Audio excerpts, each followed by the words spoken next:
പഹൽഗാം ഭീകരാക്രമണത്തിന്റെ കുറ്റപത്രം ഇന്ന് സമർപ്പിക്കുന്ന ദിവസം കൂടിയാണ്. ജമ്മു NIA പ്രത്യേക കോടതിയിലാക്കും ഈ കുറ്റപത്രം സമർപ്പിക്കുക. ഭീകരാക്രമണം ഉണ്ടായി 237ാമത്തെ ദിവസമാണ് കുറ്റപത്രം സമർപ്പിക്കുന്നത്. ശരത്ത് തുടരുന്നുണ്ട്. ശരത്ത്, ഇപ്പൊ ഇതിന്റെ കൂടി വിശദാംശങ്ങൾ പറയൂ. ശ്വേതൽപ്പി രാജ്യത്തെ തന്നെ ലോകത്തെ തന്നെ വളരെ നടുക്കിയ ഒരു അക്രമമാണ് പഹൽഗാം. അതിൻ്റെ NIA അന്വേഷണം പൂർത്തിയായി എന്നതാണ് ഏറ്റവും പ്രധാനപ്പെട്ട ഘടകം. ഇതിലുള്ള നേരിട്ട് പങ്കെടുത്ത പ്രതികളിൽ 3 പേരെയും സുരക്ഷാ സേന ഏറ്റുമുട്ടൽ വധിച്ചിരുന്നു. തുടർന്ന് അതിന് പഹൽഗാം അക്രമത്തിന് ഗൂഢാലോചന സപ്പോർട്ട് ചെയ്ത പ്രതികളെയാണ് ഇപ്പോൾ കുറ്റപത്രത്തിലുള്ളത്.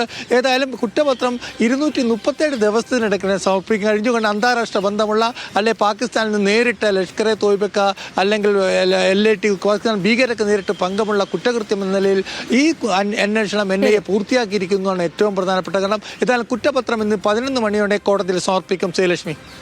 ഓക്കെ ശരത്തെ, ശരി.